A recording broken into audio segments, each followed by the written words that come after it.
Sponsor time. Quick shout out to the sponsors of the podcast. Go to www.cupkings.com.au/sesh or use code sesh at checkout for reusable metal beer pong gear.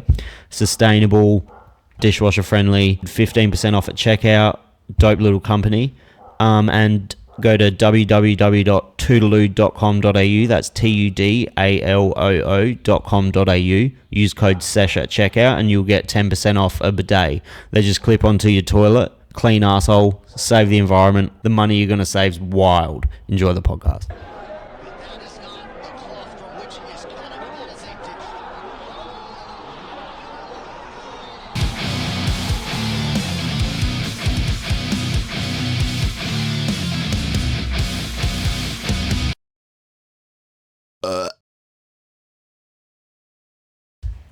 Andrew Carpenter, the most hated man by child sex offenders in Australia. What a title. You'd have to be proud of that. Oh, mate, it's I said a few times before, apart from Dad, it's the best title that I think you ever had. It's just recognition for all the work I've done in this field. So how long have you been a lawyer? Since 2011 I got admitted, so it's been about 12 years 12 now. years. And did you start off in criminal or civil law? I actually started in crime. I got through uni, got recommended to go to a criminal firm and did that for a few years, and there was just hardly any jobs in crime, and you spend all day in your car, and I just thought, what's the point? And moved into civil, worked in Malaysia at a firm, and came back here and been doing civil stuff since 2011. And when did all of this with the sex offending and child predators kind of come in? Because I read your little bio you sent me, and it more activated in your mind when you sent your child to school and you were like, well, fuck, I don't know who I'm sending my child to. Because that's the thing. At the end of the day, a lot of these people, they don't have sex offender tattooed on their forehead. No, it's really, you wouldn't know. No, well, it's actually 93% of offenders are actually known to the person. So it's not like the stranger danger thing where you hear where it's, someone's going to pull up with the car with a piece of chocolate and get in. It's someone you know or someone that the family's trusted. And it's repetitive over years and years. Exactly. It's people groom the family as well. But the question basically when I first started civil, when you start any job, God, when I worked at a bottle shop, we had a young guy that we just gave him all the shit that no one else wanted to do. But when I did all these files got passed down to me because no one wanted to do it, and I really saw how much of an issue it was back then. That was even 2011, and now it's recent stats came out. April this year, it was 1 in 3 girls and 1 in 5 boys will be abused before they're 18. That's fucking wild. And that's reported, and the reason why it's not out there is you can't report it because, again, those 93% of people, they're known they're offenders. And so you can't identify the offender if it's going to identify the individual as well. And, it's such a taboo subject. Look at men's mental health. We didn't talk about it 10 years ago, and now it's the forefront. You're always checking your mates that are okay. But it's one of those things that it's rampant. And, there's a lot of conspiracy theorists through COVID talk about pedophile rings, but it's unfortunate thing is most of these have been around for many, many years, and not the pedophile rings, but the offending against children. And I really just took it on myself to get this change, especially when working in this sphere for many years before I had my own kids. I wanted to make sure that, well, if my kid's now entrusted in childcare, I want to make sure that I make Australia a dangerous place for it, and that's really where the law change started. What do you think about... So I've always had this weird thing with lawyers where I don't understand how they can defend a predator. Yeah. When you're getting, you know what I'm saying? Or even even other heinous crimes. But it's so odd that, I guess because everyone's due to a fair trial. Yeah. But it just blows my mind that some people can sit there and try and get this person's sentence down. I've never defended a pet. I've always been the one taking their house and taking everything they had. But it's just really, all the friends that are criminal lawyers, they get the same question every party it's asked about, and it's just effectively making sure the prosecution does their job properly. A lot of the time where you see people get weak sentences is because, one, the Parliament hasn't introduced tough laws, but 2, it's sometimes because, the police haven't done a proper investigation or some evidence might be tainted. But yeah, that's unfortunately never anything I've had to turn my mind to, because I've never represented one and I never will. That's another thing that I read on your profile. So most cases are like, is it 33 years the average before it comes Yeah. out? So a lot of evidence is obviously gone, witnesses have gone. Exactly. It's harder to get witnesses. Yeah, that was a national... It's like a national average. Yeah, the Royal Commission came in and said that people on average take 33 years to report. There was a woman in South Australia, she was 94 when she reported. It happened when she was 7 years old. And a lot of the time it's because, again, it's a family member or a known person that, you know, threatened them and, you know, oh, we'll go to jail, you'll go to jail.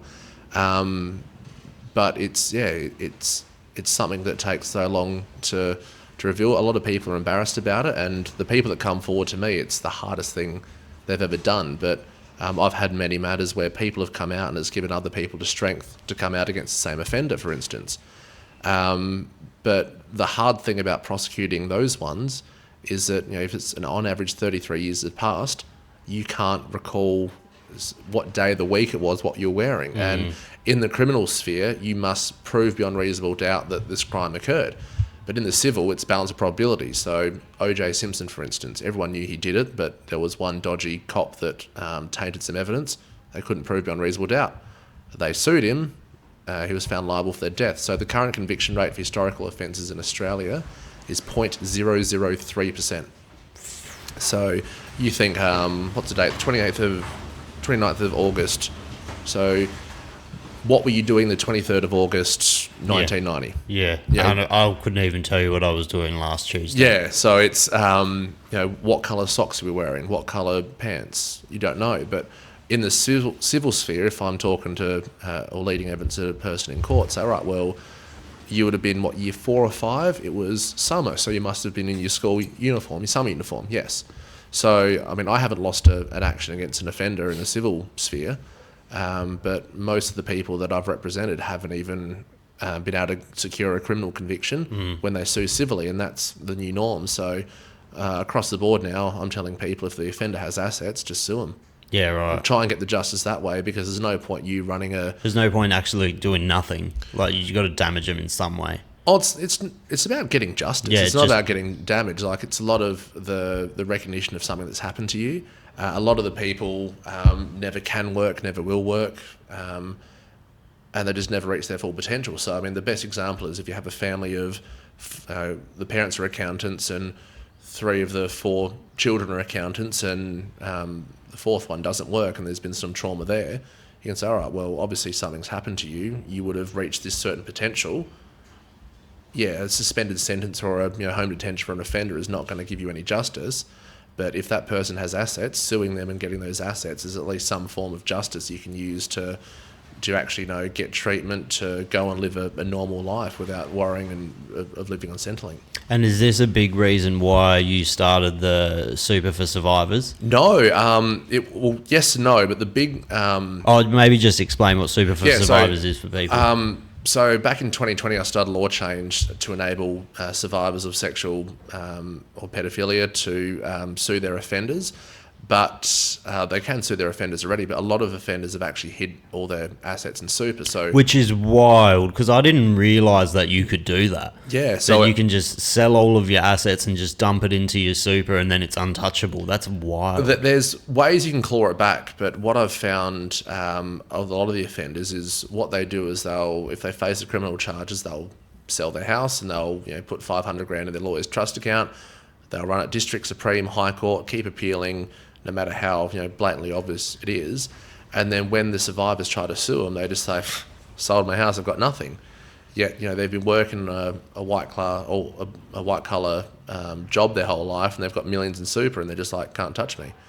And with the poor conviction rate, there's got to be some form of deterrent. And like if you're a good driver, if you get a speeding fine, you don't care about the points, you care about the money. There's a reason why I'm not doing 100 k's an hour down South Road in the morning. It's because I don't want to pay a fine every day. And the financial deterrent is really to try and stop this from happening. It's unfair survivors walk away with nothing when they see their offenders get a slap on the wrist or a suspended sentence, because they might have 100 counts against them, and because they can't remember everyone, it might get downgraded to 1 or 2 counts, and there's a guilty plea, and they have all these character references that say they're a great bloke, which shouldn't count at all.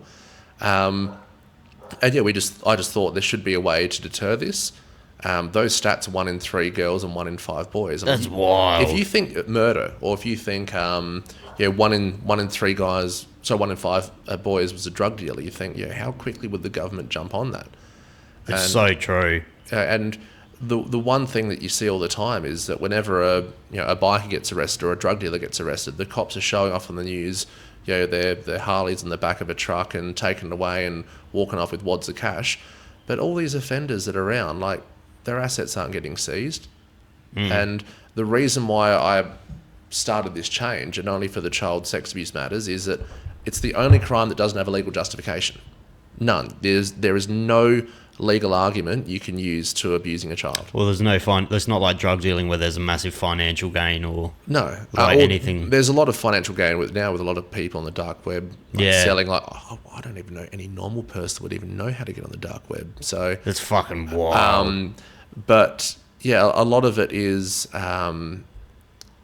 it's just a crime of opportunity. And you look at drink driving, for instance, you can always have a legal argument of, my mum broke a leg, had to drive her to hospital, or assault, some guy punched my friend and punched him again, so I hit him once. You can always have a legal justification for that. But you can't have a legal justification for a child, because a child cannot consent to any form of sexual abuse. Russell Manser, who... shout out to Russell. He does heaps for that kind of space. I'm on his show next week. Going to have a beer with him in Sydney again. And he said, which is a great point, that anyone who's possessive of exploitation material should be charged with after the fact, because a lot of these guys, they just share it like it's candy. They, you never see a guy getting arrested with 1 or 2 photos. It's guys with like hundreds of thousands. And you think, how is that normal? And these guys are getting weak sentences while all these police officers have to go through all these photos and try and identify a child out of that. So I mean, it's a pretty taboo subject to be a part of, but it's now getting to the point where a lot of people are coming out and talking about it. I mean, you've had Grace Tame, Madeline West, Kate Miller-Heike has come forward and said that she was abused as a child. There's a lot of actors in America that have come forward. Terry Crews, for instance.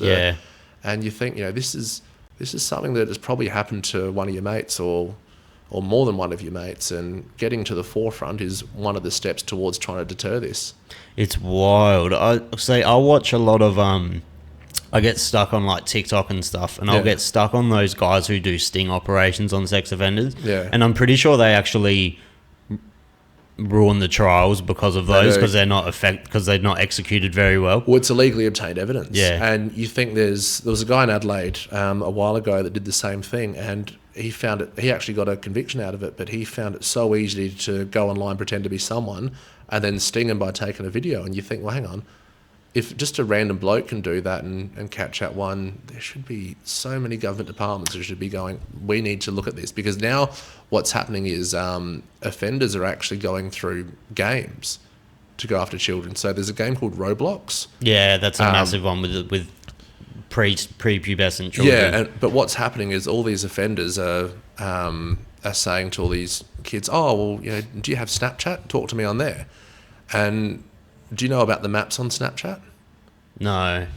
The where you can see where people are. So you could actually find on Snapchat where a person's location is within 30 centimetres of where they are. So if you type in... wild. I don't think mine's on. No, mine's been off for years. But I won't show the camera because it might give away some of my friends, but or their location. But I mean, we can zoom in exactly right now to find out where you and I are within a span of 30 centimetres one another.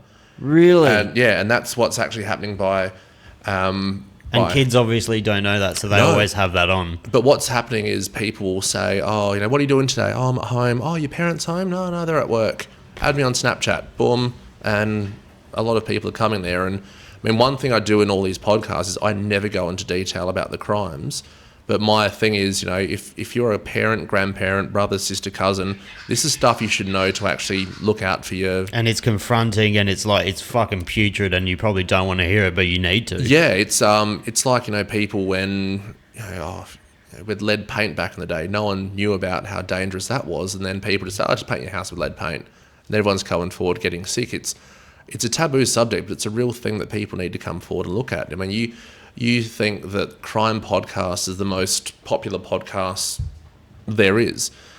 Crime shows, they have true crime shows at night where they'll show, blood spatter from shotguns and all that, and you might have one murder every 4 or 5 days in Australia, but the district court list the other day had 42 matters in it, and 12 of them related to this. So that's 33% of matters in court that day were related to this. So it's something that it needs to be spoken about. It's not like the mental health thing where no one turns a blind eye now. If your mate's gone through a bad time, you talk about it, but it's something that people need to realise that, hey, you need to keep an eye on your kids, know who they're talking to, but also lobby the government to actually make a deterrent for this, because if the courts aren't giving or can't give strong sentences because the laws change, the laws as they are prevent them from doing that, why can't we do something to deter it greater?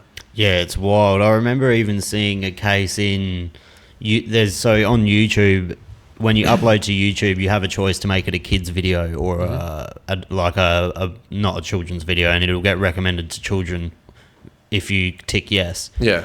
They've somehow figured out a way to put really explicit stuff in the kids' algorithm, and on the comments they were sharing photographs or links to children. It was wild. Yeah, and they don't take it down. That's the weird thing. Yeah, if you drop a C-bomb on this show, they'll send to you right away. Oh, they were sent to me right away now because we've said the word pedophile, but that doesn't bother me. It's so weird that you get censored for using that word. Yeah. But you can do so much other thing. You can spread heinous shit on the internet, yeah, and that's fine because there's all this freedom of speech acts with certain groups and this and that.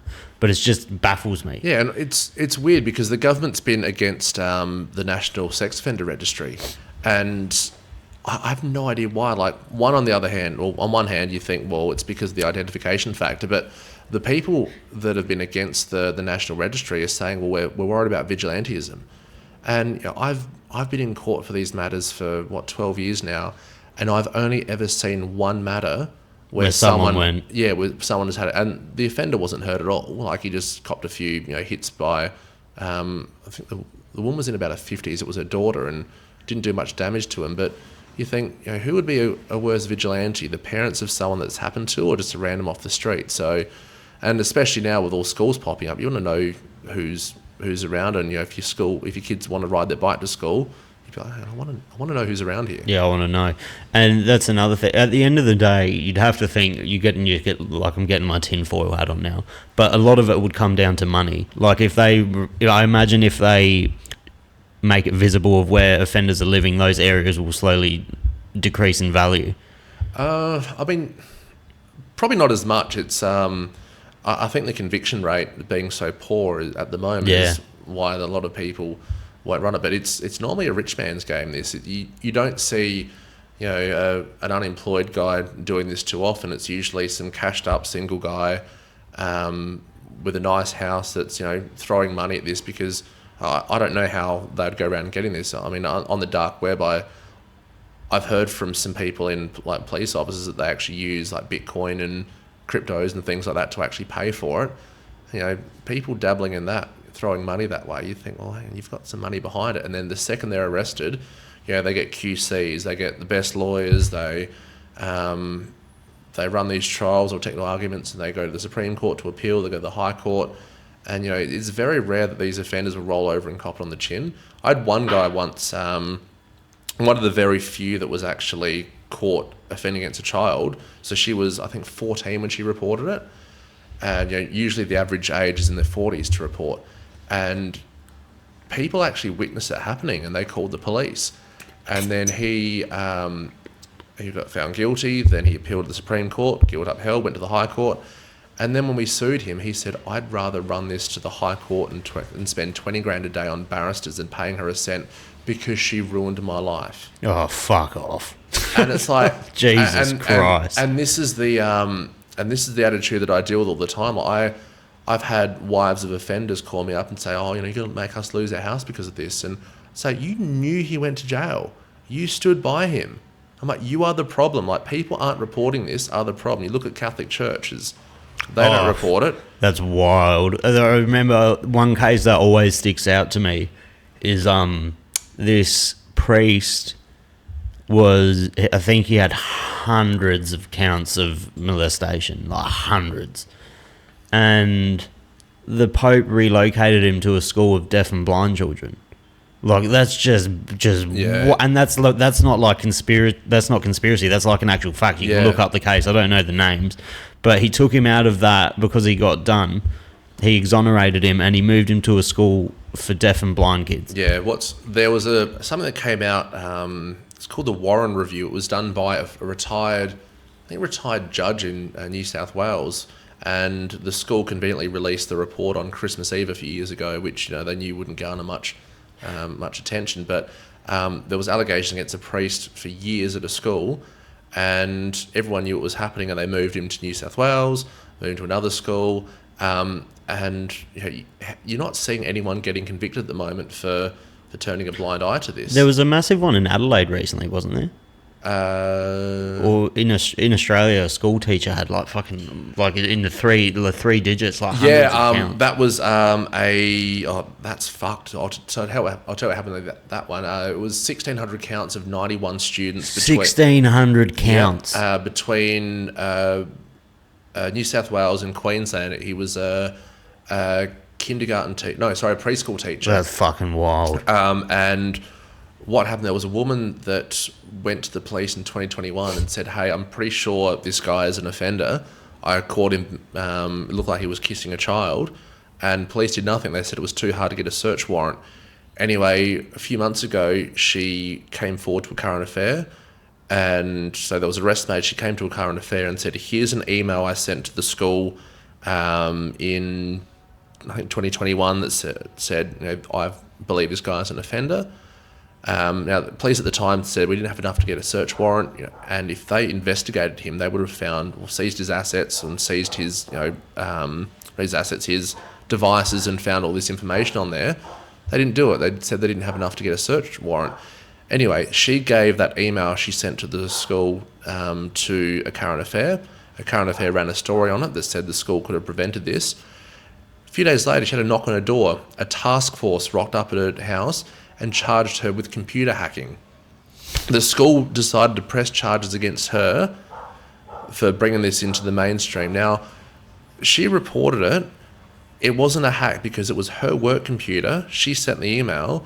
And you think, if a task force is coming to report her or arrest her for reporting this, surely they would have had enough to search the guy's phone years ago. And how many people would have prevented from being abused with that? And so, I mean, a lot of the time I'm seeing with people reporting is they're abused against a man, they go to a police station, they're sitting in a room with a man by themselves, and they think, oh shit, I better not talk about this. And I said it before, and Russell's even raised it before, is, if you're reporting this sort of offence, there should be a social worker or a psychologist there to actually help go through it. It's not like you go on a police station to report someone scratching your car or an accident. It's someone reporting the most devastating thing that's ever happened to them in their lives. And there's got to be some level of care shown to these people. But that was another instance where a school could have prevented it. There was another woman a woman that got sentenced the other day. She was a principal at a Jewish school in New South Wales, abused a bunch of children. Instead of reporting a woman. So in 12 years I've never done a matter against a woman. I was actually going to ask you if you have had any cases where it's actually a woman, because it would have to be at least 95% male. Oh, it'd be 99.999%. Yeah. Like, I've done hundreds and I've never done a woman. And the woman in New South Wales, the school knew about it, and that night they gave her a one-way ticket to Israel and said, hey, cops going to get on you, leave.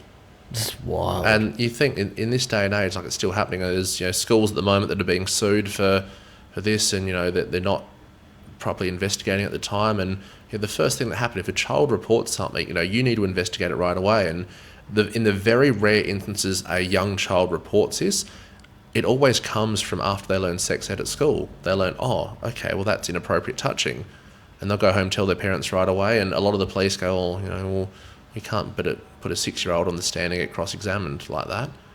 I feel like kids today as well, they're a lot more self-aware.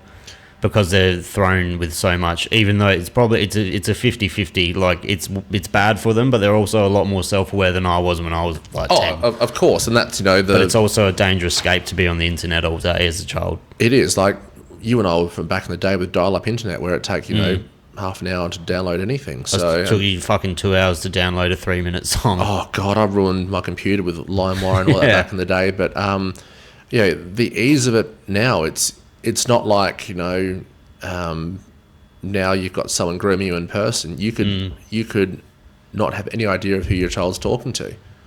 And that's one instance where, the things like Snapchat, turn off your kids' location service. If you've got them on Facebook, at least monitor it. But most of the offenders are, if it's the people that aren't known, it comes through the internet. It's, it's very rare you'll ever see anyone on the news that's been abused by someone that hasn't been known to them.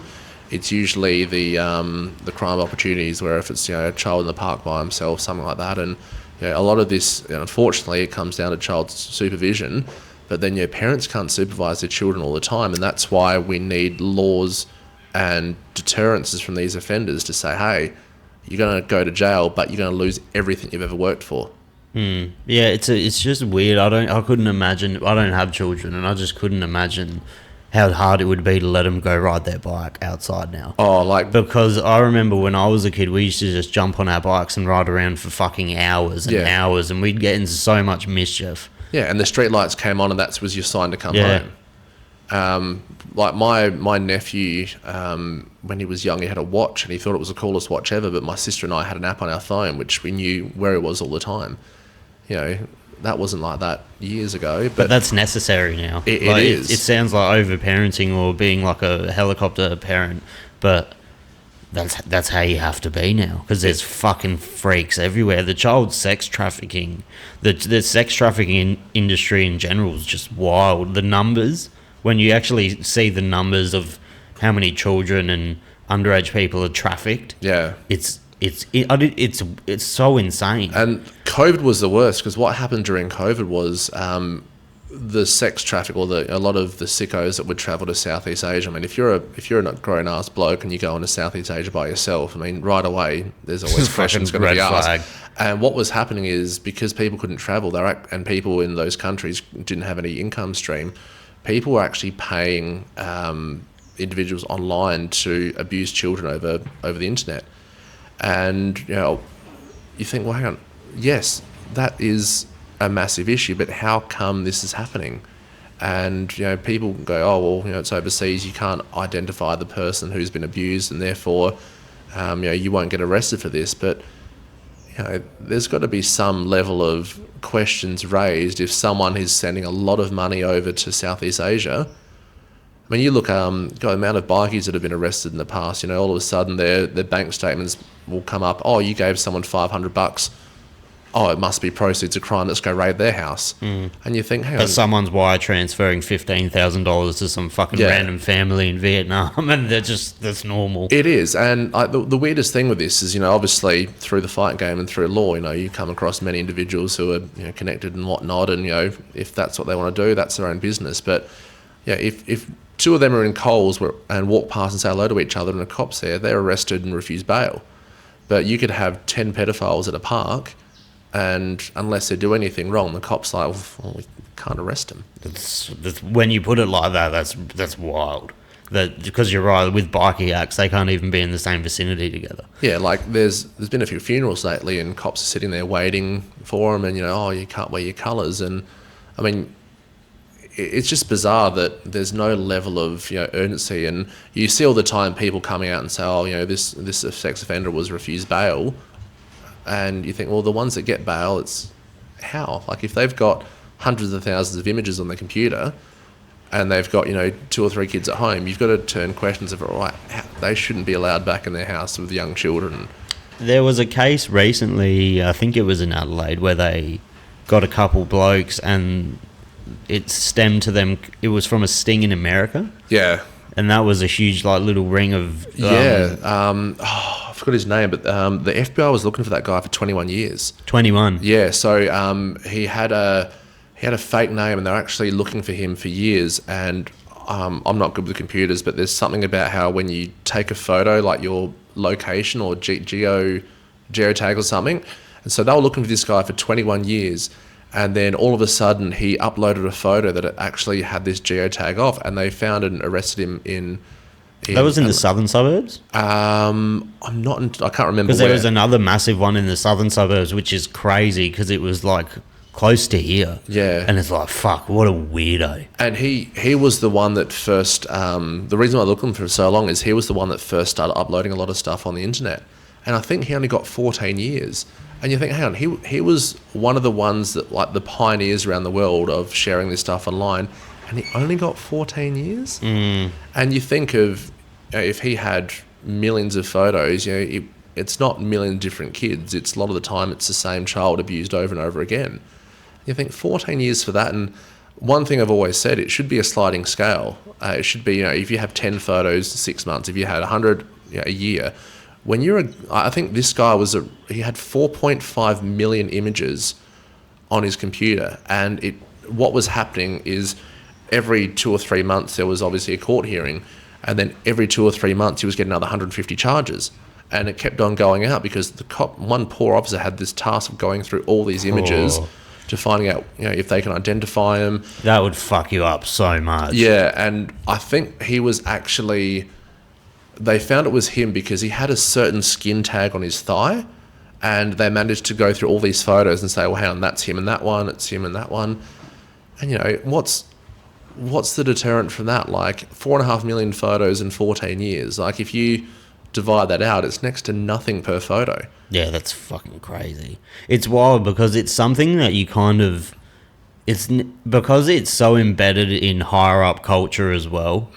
It's something that's never going to end, but we need more people like you to make sure it's like put a halt to at least, or like it's something that it's hard because it's never going to end. No, and there was but people can become aware of it and voice it more. Yeah, there was a study in New South Wales the start of this year. It showed in New South Wales alone, in the past 10 years, these crimes have gone up a minimum 4.5% per year.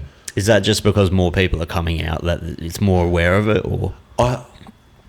I mean, yes and no. The physical acts are the ones that are coming out reporting it, but most of it takes place online. And you think, I remember when I was in year 8, I think part of our stationery list was you had to go and buy like a small USB. And I remember that was like $30 back then for something you couldn't even hold like 20 songs like on. 20 megabytes. Yeah, and now you see at JB Hi-Fi you can get terabytes. So I don't know how much they are. They're the cheap as under $100. Yeah, and so a terabyte, is that what, 100 gig or 1,000 gig? That would be 1,000, I imagine. Yeah.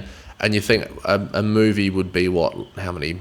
Two gigs so, max. So what? 2-hour movie. So you can have effectively 50 hours of material. On probably more. I'm probably getting it wrong, but it's a lot. Yeah, it's an insane amount. No, it wouldn't be 50. It would be 500 hours. But it's it's the ease of accessibility. It's the ease of storage, and you can just transfer it through the cloud now, which is wild. Yeah, I don't know how they do it, but I mean, I know that a lot of them pay money, or they have like an exchange with one another. There's all those encrypted apps now, like Anom that got all the bikies. There's I used to use it for crypto there's a lot of crypto chats in this thing called Telegram. Okay. But apparently, because I watched those child predator get caught videos, like the Chris Hansons and all that, and they all use Telegram. They all use Telegram. And you think, why isn't there a lot more people actually infiltrating these stems? But, I kind of wish I didn't have a job in this field, but...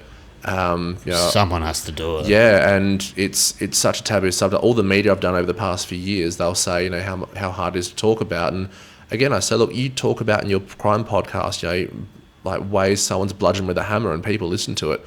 I will never say in an interview, what's actually happened to a child, but you can obviously imagine the bad things that I've seen, or not seen but heard about. Do you struggle with that, or is it something where it's like, this is business? I have to kind of attempt to switch off after. Yeah, or do you carry it with you? I get people after the fact, so I've never had to look at images, never had to look at videos. The ones that have images and videos, they're the ones that normally get conviction because it's them. But I just see it as the fact that, everyone's given up on these guys, and I can't change the past, but I can definitely help them out in the future. That's the kind of attitude you need to have, because if you let it get to you, it would just fucking destroy you. Well, it's definitely heavy now, like, because I've got 2 kids of my own, and, you just, like, when you hear parents go, if anyone ever hurt my kid, I'd kill him. Like, the second you have a kid and hold your kid in the arms for the first time, you're just like, if anyone fucks with this kid, like, game over. And which is another wild thing, because I imagine a lot of the offenders are fathers. Surprisingly, yes. With like fathers, and even to their own child, which is another wild thing. And I mean, it's just bizarre that anyone would want to hurt a child like that. But I don't let it get to me as much. I've been doing it for that long, and I've always got this thing where I can't change what happened to them, but I can try and give them a better future and try and give them a better life. But the fact that very few people come forward to report this, and there was a stat a while ago. It was the Victorian Law Reform Institute that showed that every 1,000 abuses, only 100 people come forward, only 6 get convictions, and 3 get overturned in appeals. So that's 0.003% of these matters. And people don't want to report because it might ruin the family, or a lot of the time it's because they're actually threatened. If you tell anyone about this, I'll abuse your brother or your sister, and it's only when people grow up, or a lot of the time it's when they have kids of their own, that they go, shit, this happened to me, I don't want this to happen. I've had people come forward after hearing a song on the radio. I've had people come forward and say, hey, I've seen you on a podcast, I've seen you on TV, I want to report, I don't want to do it now, I just want to do it at my own time. And I think if you come out about this, it's the bravest thing you can do. Like, you've carried that burden for years, and if you can overcome the dark voice in your head, that's a battle in itself. Like, the people that come forward to report, they are so fucking brave. And I've been lucky enough to have a lot of people report to me and come forward, and it's amazing how when people report, a light switch goes off in their parents' head. Oh, there's a reason why I didn't want to go to Uncle Jack's house, or that's why you started acting out. And a lot of the parents feel a lot of guilt as well. They should have seen the signs, and that's why talking about it can give people an understanding to actually talk to the child. Oh, there's a reason why they didn't want to go to their best friend's house, who their favourite thing was always go and sleep in their house every weekend. All of a sudden they're just like, don't want to go there, not friends, don't want to talk about it.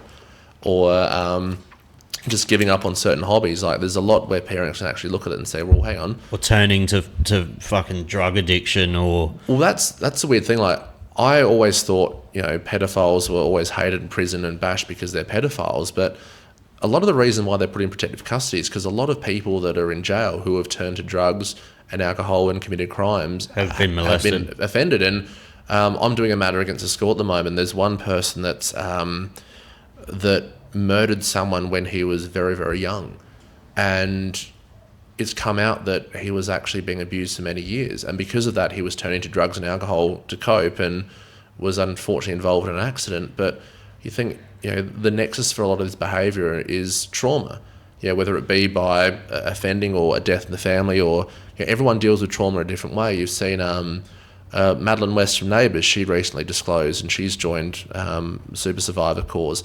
And even though she's come out and disclosed it, she's able to live a successful life. There's a lot of people that come out of it at the other end and can actually thrive, but most don't. And I'd love to know how many of the offenders were offended when they were children. It's actually, surprisingly, it's not that many that you think. Really? A lot of it isn't about the offence, it's about the control. So if you see guys that control their girlfriends, you can't go out, you can't do this, can't talk to that person. That's how these offenders control people. If you tell anyone, I'll go to jail, or I'll do this, and the handcuffs continue for life because they still believe that there's this young child. I was on Gary Jublin's podcast a few weeks ago, the I Catch Killers. That's huge. I think that's one of the biggest crime podcasts in the world. Almost. Yeah, it is. And I've luckily been up to the show a few times. He did a predatory podcast, which goes into a lot of what we're talking about, how to prevent it, and on his show. And I said the reason why a lot of people don't come forward is because they still think they're that 5-year-old child that is scared by this big offender. And I was at a school a few months ago where my 3-year-old does those little soccer clinics every Saturday morning. Yeah. And I went to an oval I haven't been since primary school. And I remember when I played cricket there once, I was like, this 4 boundary is the longest thing. Like, I don't know anyone in their world could, in their life that could hit that there. And I went and stood on the cricket pitch, and I've gone, holy shit, I could underarm this soccer ball to the boundary. And I always use that example to people because they go, oh yeah, I'm a 6 foot male now. Like I've grown up like the offender, and they see them, and they're just this short, withered old person, and they still have in their mind that this is a big, scary person. Like you look at some of the rides at the show when you're a kid, they look like the biggest things in the world. And now you're like, oh, that thing. And that's what a lot of people fear about coming forward is they think, oh, this they can harm me. But no, you grow up, they don't. Yeah, they're weak. Yeah, and a lot of these guys can't even look people in the eye. And you hear about stereotypes. You look at someone and right away, you see, you can see it. It's very rare you see someone and be like, oh, really? Or if, you hear about someone, one of your mates gets done drink driving, like, yeah, that sounds like something he did. It's never really. Yeah. It's always like, oh, he was always a bit of a creepo. Yeah. Yeah. Yeah, it's crazy. And I really thought at one point the whole movement was gaining heaps of traction, because I remember years before Jeffrey Epstein got caught, there's a bloke called Alex Jones. He's a fucking lunatic. Oh. He's a lunatic. Yeah. But I remember he was on Joe Rogan, or I was watching something he was on years prior to Jeffrey getting caught, and he was talking about this island, about where all the elites go, and it's Jeffrey Epstein owns it, and blah, blah, blah, and he mentioned all the details, and this is years prior to it coming out. And then I was like, oh, that's crazy. And then it came out, and I was like, fuck, he was right. Yeah. And it's like, and I really thought at that moment it would gain traction, that whole kind of thing, and it just went away. It just got swept under the rug. It's bizarre they haven't released the list, but then a lot of the times, if it's a lot of the children of the actual offenders, they can't actually name them. And that's around the world. Like here, if you're abused by your father and it goes to court, your name's suppressed, his name's suppressed. Why is that? Because it can identify you. So under the Evidence Act, you cannot identify a victim, survivor of child sex abuse.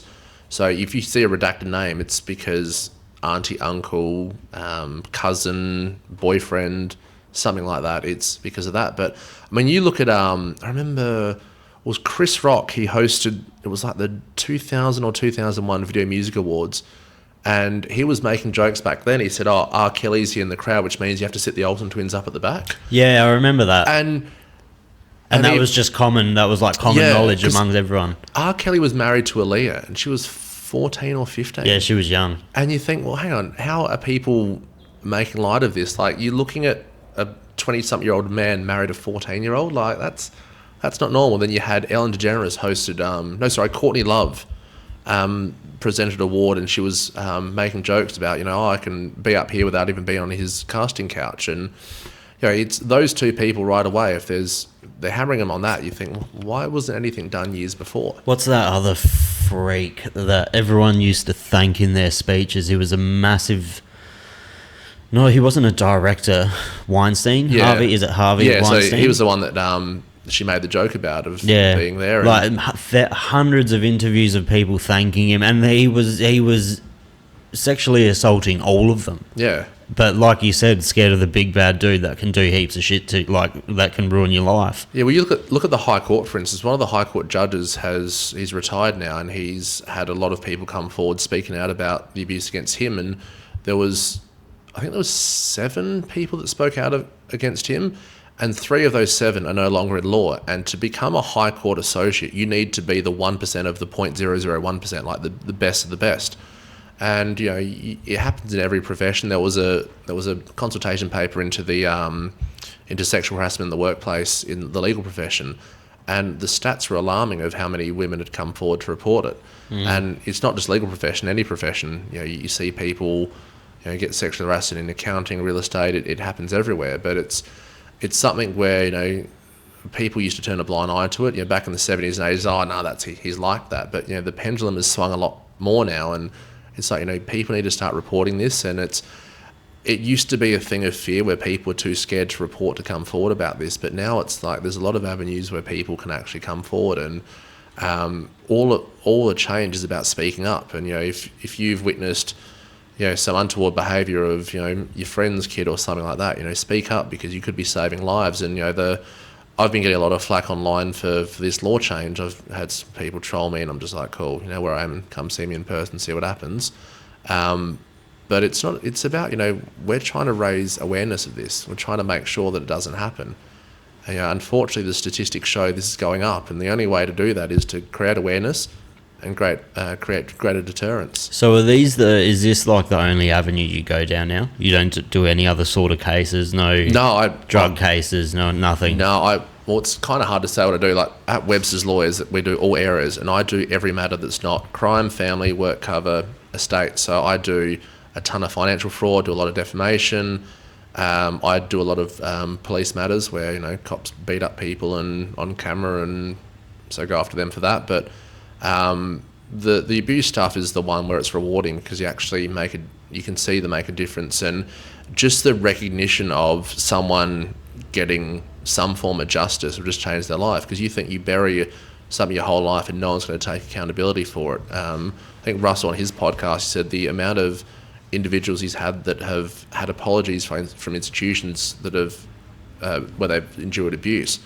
That in itself is just finally a recognition of something that happened to him. He's the perfect example. He fucking, if no one's familiar with Russell's story, this is very layman's terms. He was a bit of a shithead as a kid, and he moved around to, was he in juvenile detention? Yeah, he spent 28 years in jail. Yeah, so he was in juvenile detentions, and he was assaulted sexually by the guards and whatnot, wasn't it? I was in an institution, so he was sexually abused when he was young, and then to master, they gave him heroin, and he basically became a heroin addict, and then he started robbing banks, and he's done a complete U-turn. Yeah, the amount of people that he's actually saved their lives in coming forward and getting them to actually report it and then get damages from it. What's his foundation? Voice of a Survivor. Voice of a Survivor. And he does the Stick Up podcast that he has a lot of people talk about that, and it's a thing like, you can't get any more low than a pedophile. Like, that's the lowest of the low. Like, I hold them in a different category than anyone. Like, some murder is bad, but if someone's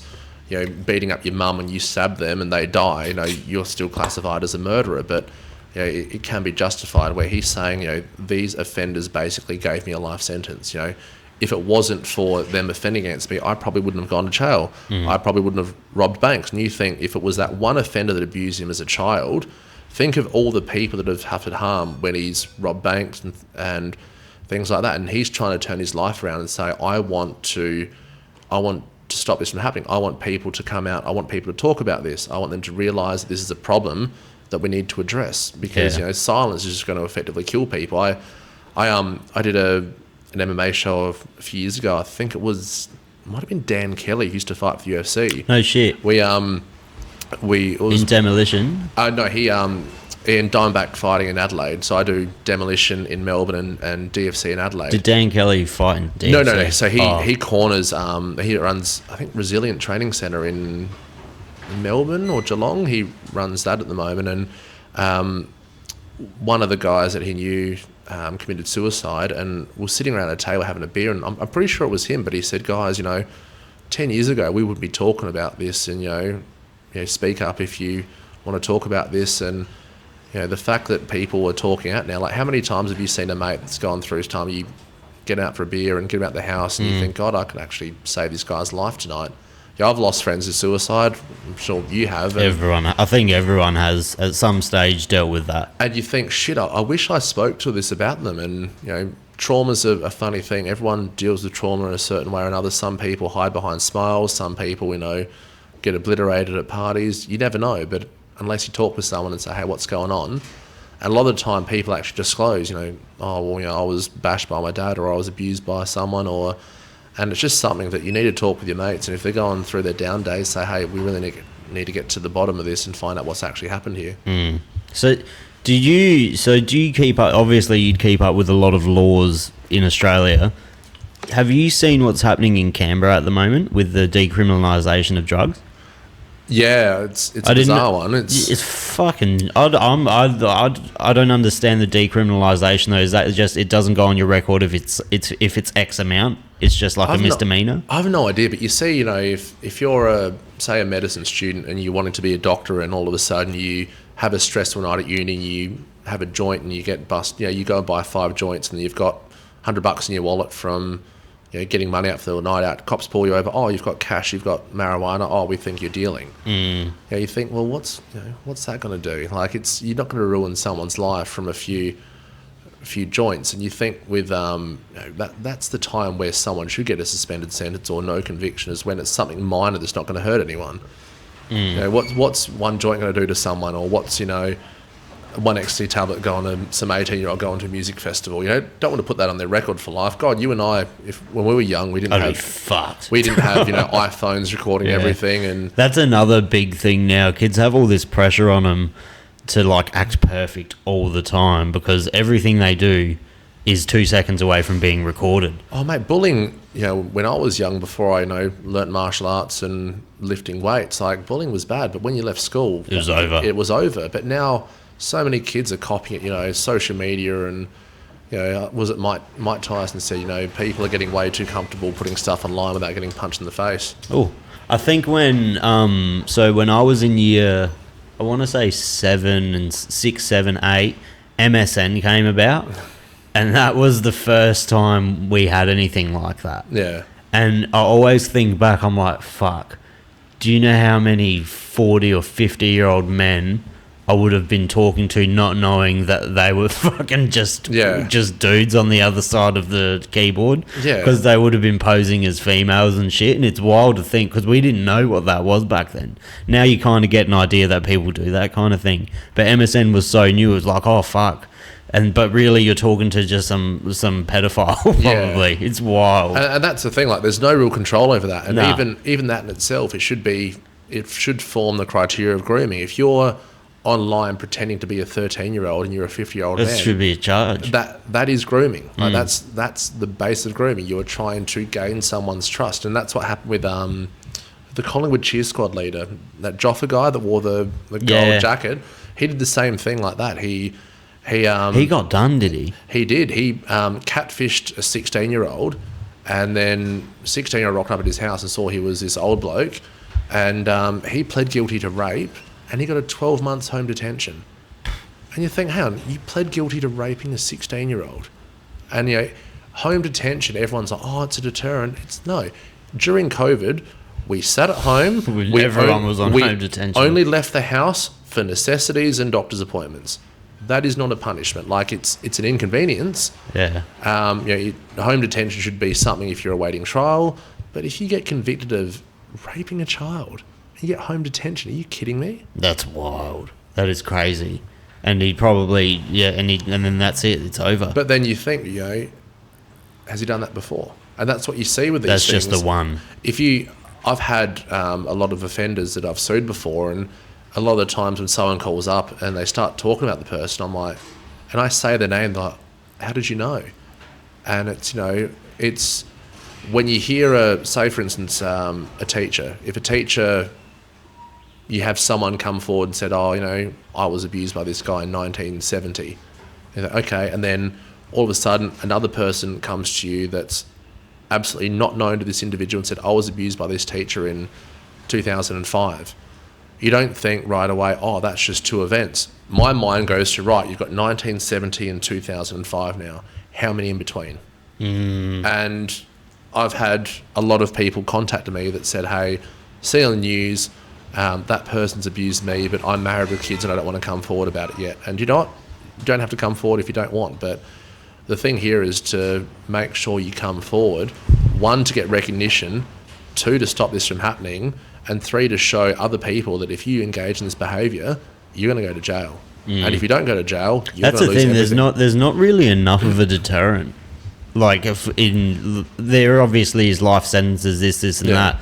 But like you said, that bloke got fucking 12 months home D. Yeah. That's nothing. That's nothing. And I know people doing way more right now for minuscule things on home detention. Or like, if you're disqualified by the courts for a driver's license, you drive, you get thrown in court for that. It's insane. And you think, well, hang on, so thrown in jail for that. These guys get suspended sentence and home detention all the time. You think, well, that's not actually fair. And saying someone gets a life sentence, it's not just a keyword. Like, the amount of survivors that come forward, a lot of them will never have a partner, will never work, will never have children. don't trust anyone. And you think, well, hang on, they're living paycheck to paycheck on Centrelink. Why is this offender out and about? Why shouldn't they get all the assets of this person? So if you wrote the rules, what would the punishments be? I'd definitely have a scale for, say, for images, for instance. If you have 1,000 images, minimum year. If you have 10,000, minimum, 2 years.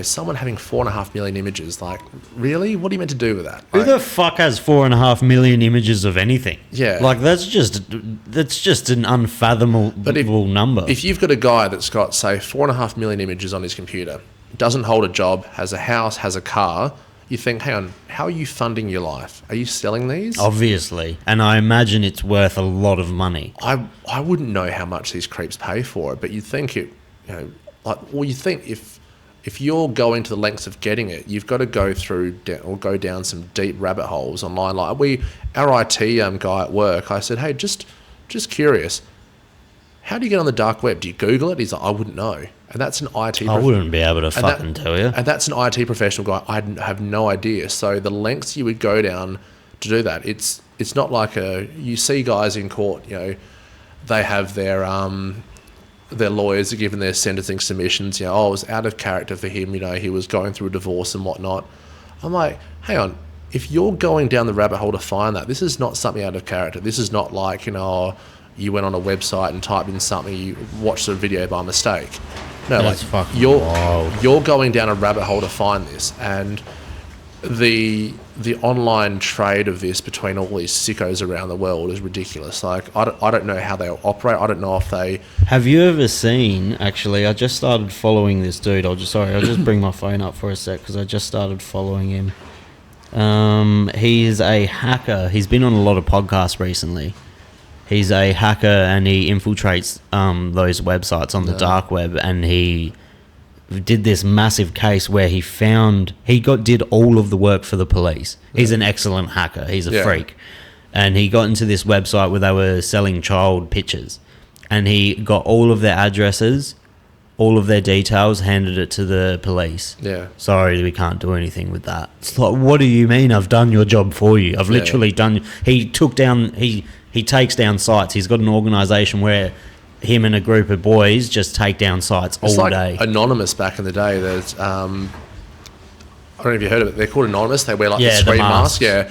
And what they used to do is Twitter wouldn't take down the Taliban Twitter accounts. And so what Anonymous used to do is I remember that. They just started going through and doing that. They were beheading fucking people on there and everything, and they wouldn't take it down. But if someone says... I got banned off Twitter for calling someone a cunt. Yeah.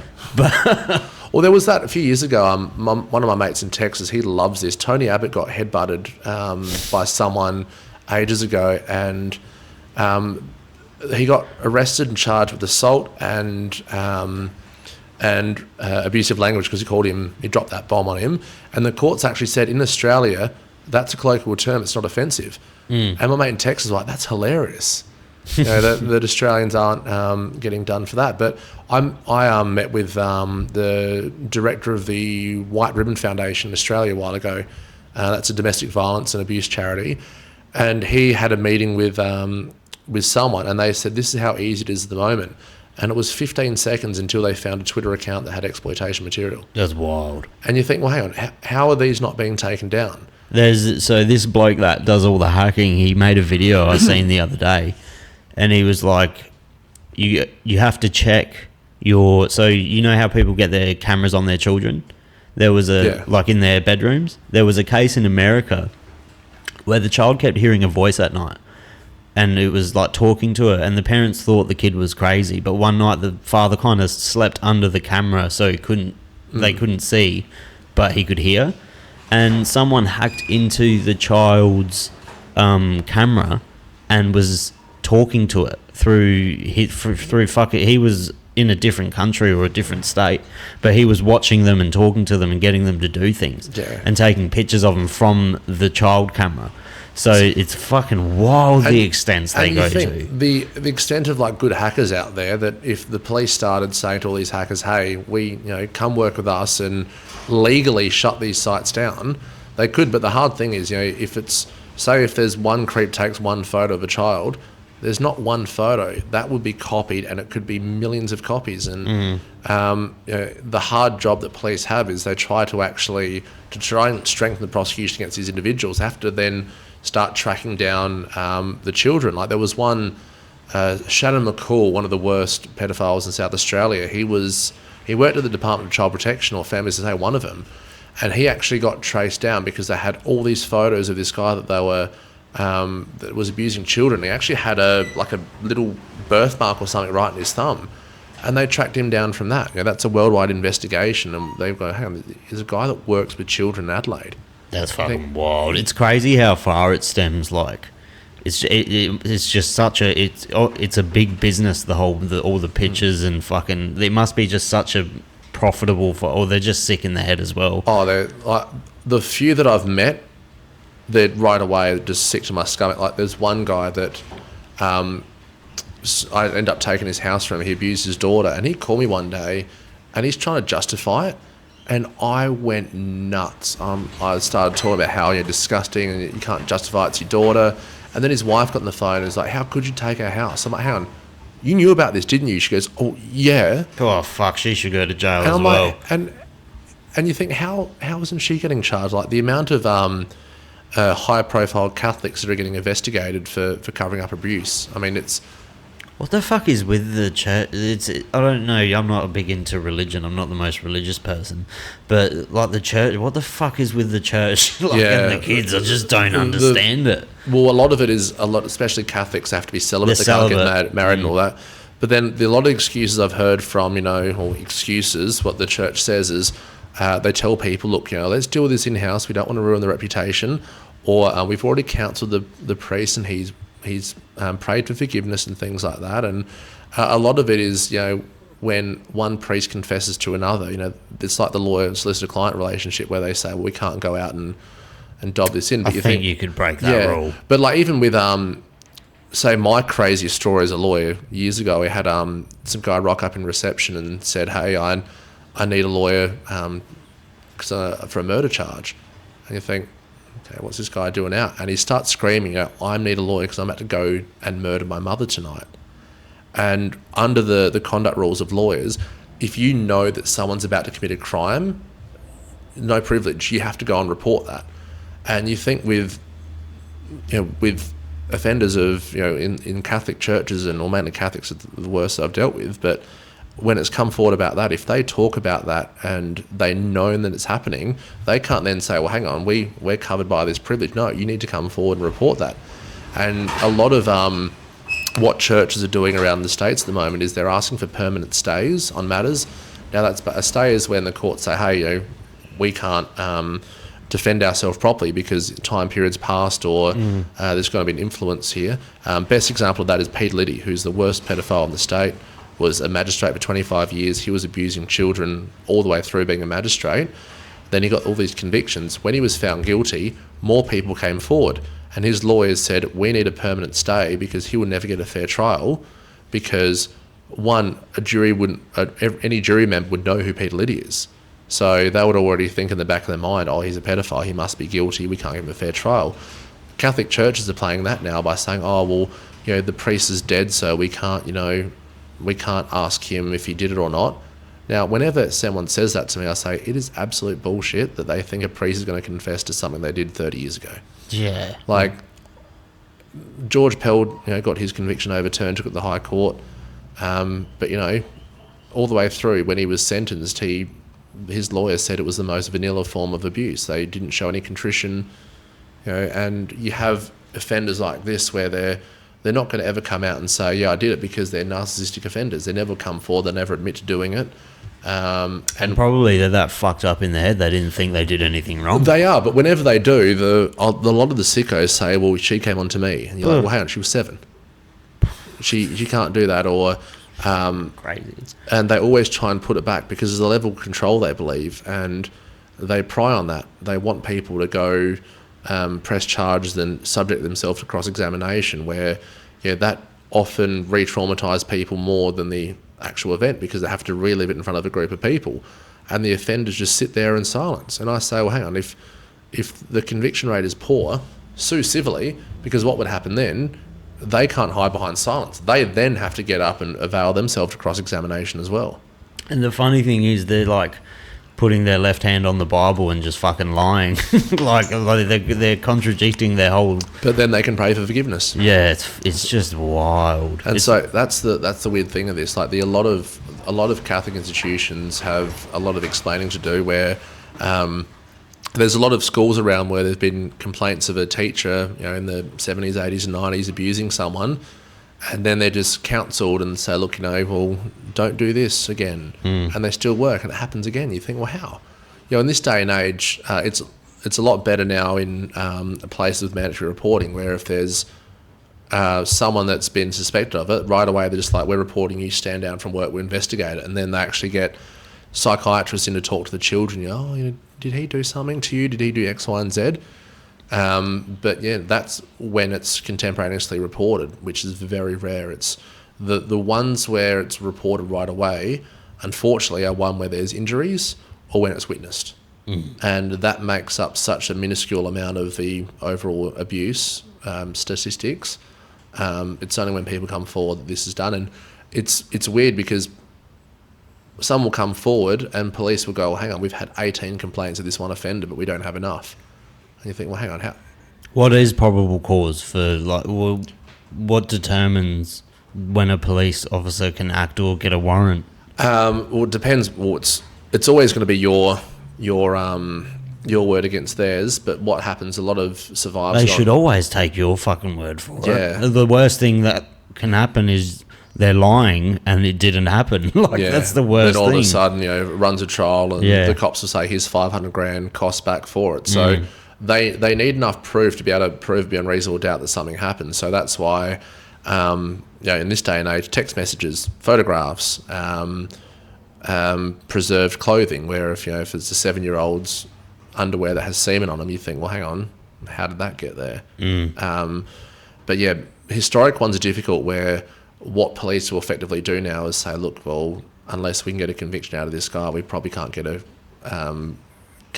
a so unless we can get a confession, we can't get a conviction. Now that's only if it's your word against theirs. If it's right away, I told my sister the day it happened, I remember that happening, and she was crying, she had red marks on her arm, that's when it starts going for police, right? We have enough here to do it. But when it's just your word against theirs, police are very reluctant to normally charge.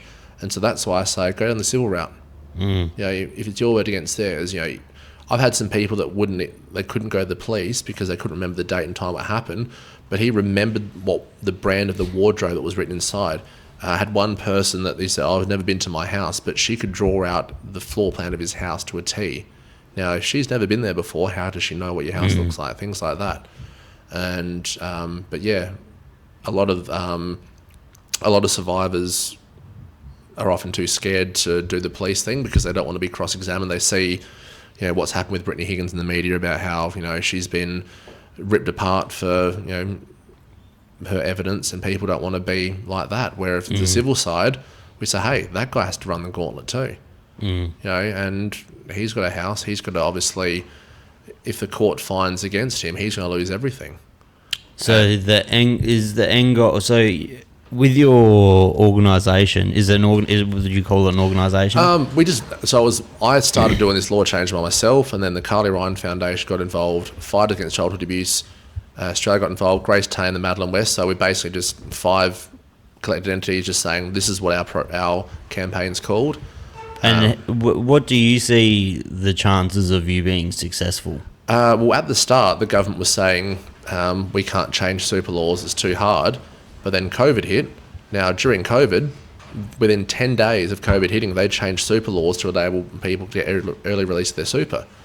And then this year, the Labor government changed the superannuation laws to say if you've got more than $3 million in super, we're going to tax you. And so Are they? Yeah. And so I'm saying, hang on, you said this was too hard to change, yet you'd rather tax hardworking Australians than go after a pedophile super. And every meeting I've had with a politician, I've always... Shows you where their allegiance kind of Every lies. meeting I've always had with a politician, I always say the only people against this law change would be pedophiles. Mm. And the only pushback from Parliament... That's so true. Like, if the only person who's going to get upset about that, if one of your friends is like, that's bullshit, you got to check his fucking hard drive or something. Like, you know what I mean? And one politician said, look, well, if you take away a pedophile's superannuation, they have to go on the old age pension. I said, yeah. And they said, but that's a burden of the taxpayer. I said, all right, what's a higher burden, someone from 67 to life or a survivor from 18 to life? Mm. And, the survivor is, when they're not working, it's not just Centrelink. They get Centrelink, rent assistance. They get PBS, so all their medication is subsidised. Every week they go to a psychologist. It's $180 a week that the taxpayer pays for. And so if you carry that out over a lifetime, it's about $1 million. Where a offender from 67 to life, it's like $200,000. And is there a way people watching this can support it or help it out at all? Yep. So on Google, type in Peter Liddy petition. It's up to about 51,000 signatures at the moment. Because of that, the government released a consultation paper at the start of this year, which everyone wrote in saying we're all in support of this. But yeah, the petition is still going strong. Just basically share stuff on social media. Does it have its own Instagram page and stuff? Through mine, so through yours? Just Andrew Carpenter solicitor. I share all the stuff for that, or follow Grace Tame, follow Fighters Against Childhood Abuse Australia. They're an amazing charity that they've been going for 12 years, and what they've done is they've exposed that many offenders. And what they do at night, they don't go into graphic detail. They say, John Smith was in court today. He got 3 months for pleading guilty to abusing of a child. And what's the good thing about that is it shows how rampant this is, but secondly, people come forward now. I had a girl recently that we won an action for against the state, and I said to her, how did you come forward about this? And she said, I saw this Facebook page years ago that mentioned him.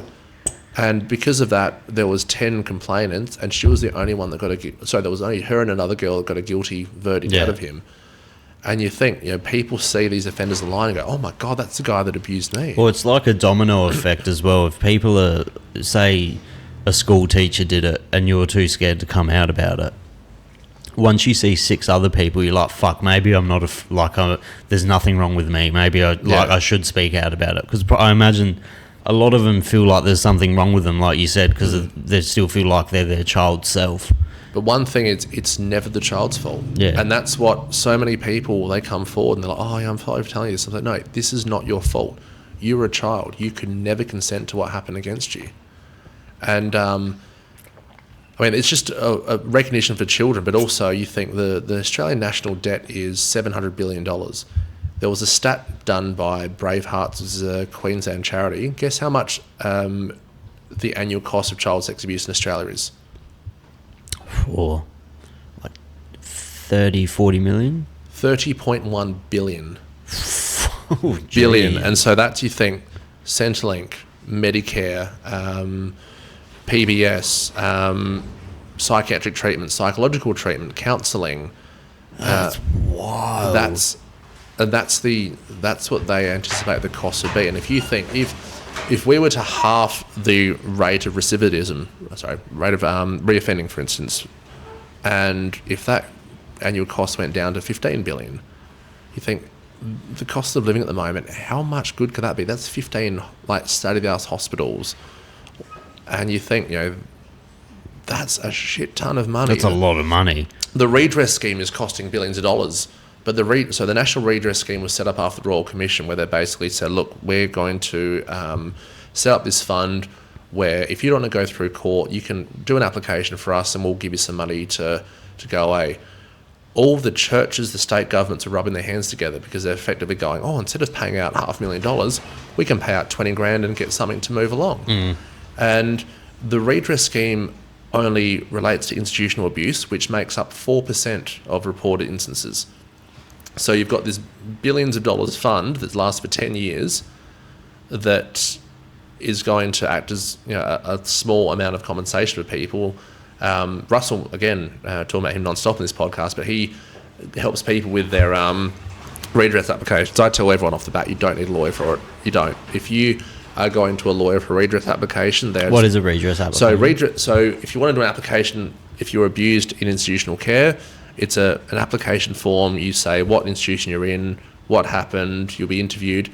And it's like victims of crime. It's the absolute last case resort you should have in these matters.